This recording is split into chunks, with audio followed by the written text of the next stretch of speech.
नमस्कार, मैं विकास training officer बंधन कौर नगर की तरफ से आपका हार्दिक अभिनंदन करते हैं। आज इस वीडियो के माध्यम से सतत जीविकोपार्जन योजना के अंतर्गत दैनिक पुस्तिका के बारे में जानेंगे और इसे कैसे लिखा जाता है इसके बारे में भी जानेंगे।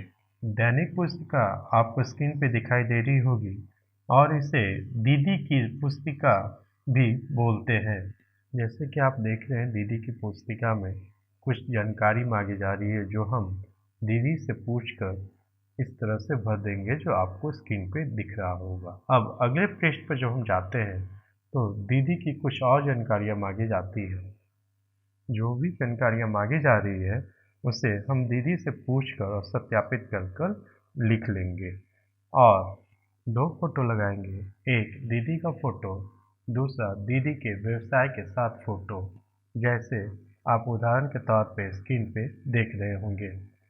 इसके आगे का पृष्ठ जब हम देखते हैं तो इसके आगे का पृष्ठ होता है दैनिक हिसाब लिखने का पृष्ठ। दैनिक पुस्तिका के इसी पृष्ठ को ही रोज भरा जाता है जिसमें प्रतिदिन व्यवसाय में होने वाला लेन देन को तथा परिवार द्वारा जो पारिवारिक खर्च किया जाता है उसे लिखते हैं।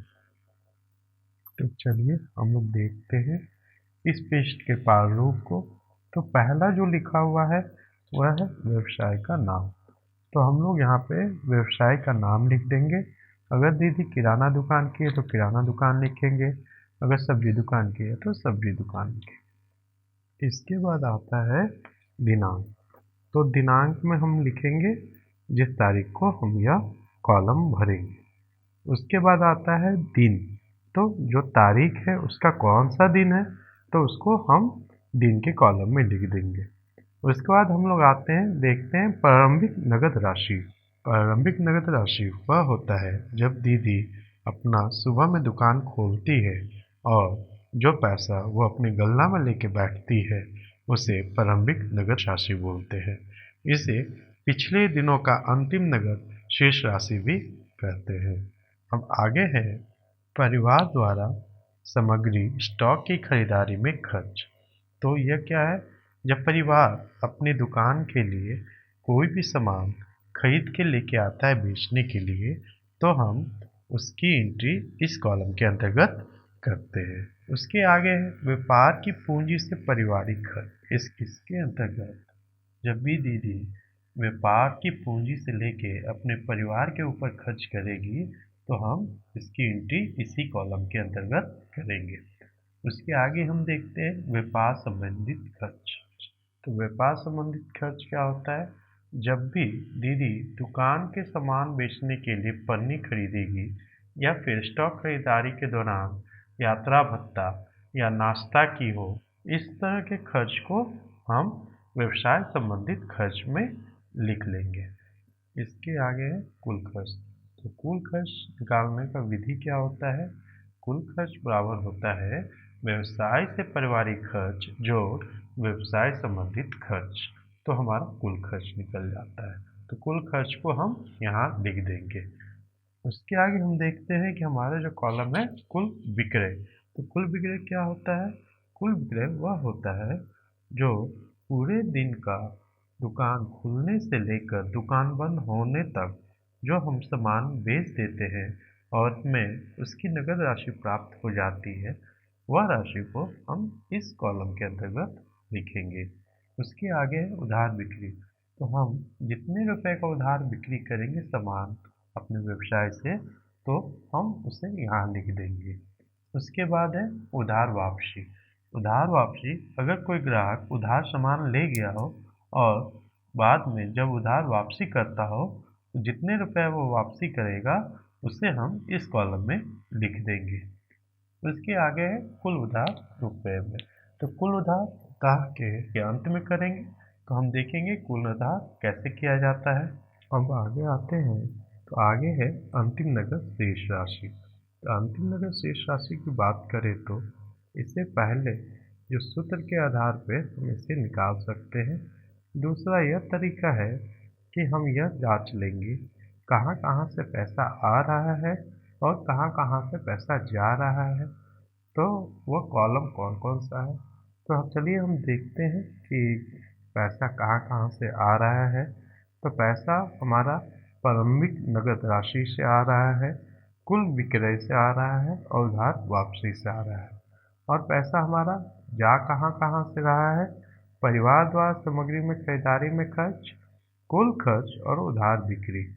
तो हम क्या करेंगे कि पहले जहाँ से पैसा आ रहा है उसे एक साथ जोड़ देंगे, जैसे प्रारंभिक नगद शेष राशि, कुल विक्रय और उधार वापसी। और उसके बाद क्या करेंगे, जहाँ जहाँ से पैसा जा रहा है उसे अब इससे माइनस करते चले जाएंगे।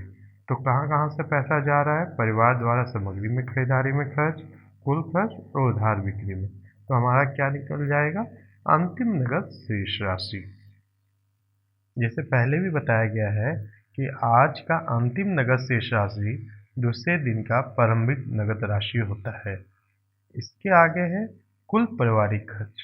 तो हम दीदी से पूछ लेंगे कि दीदी आज के दिन में कितना पारिवारिक खर्च आपने किया है परिवार के ऊपर, और जो दीदी बताएगी उसे हम यहाँ लिख देंगे। उसके आगे है एमआरपी द्वारा जांच एवं सत्यापित।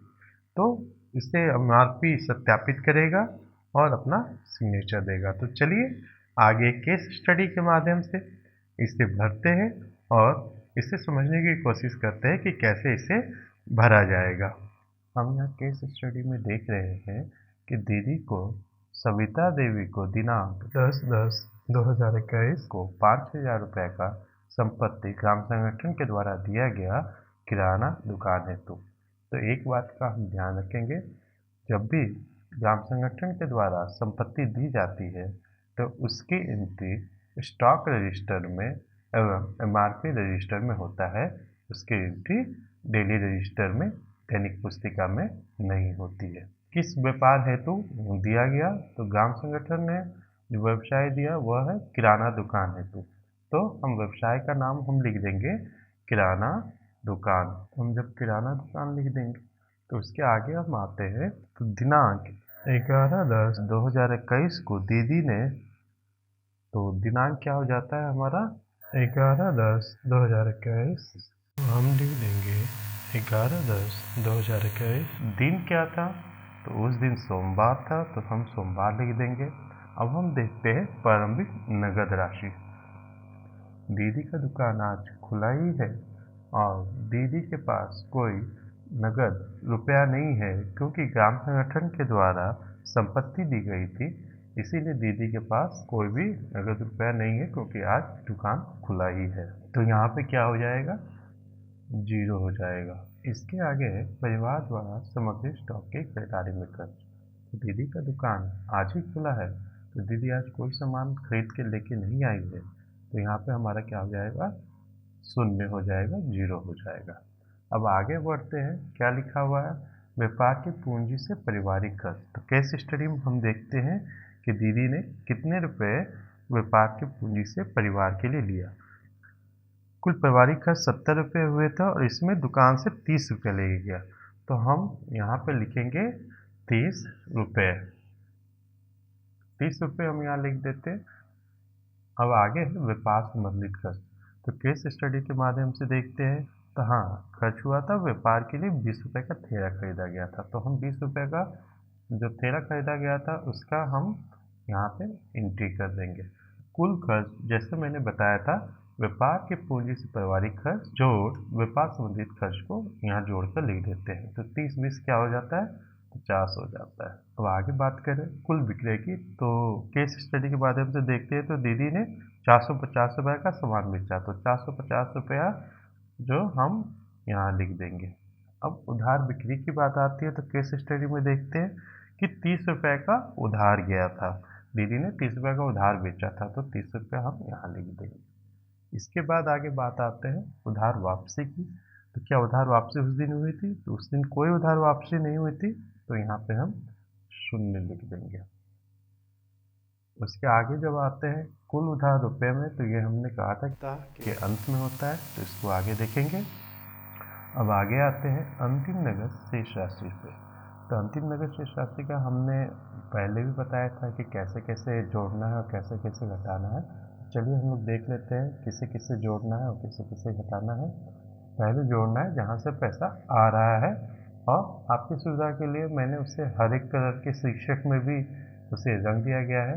तो पहला पैसा कहाँ से आ रहा है, प्रारंभिक नगद शेष राशि, तो वहाँ पे 0 है।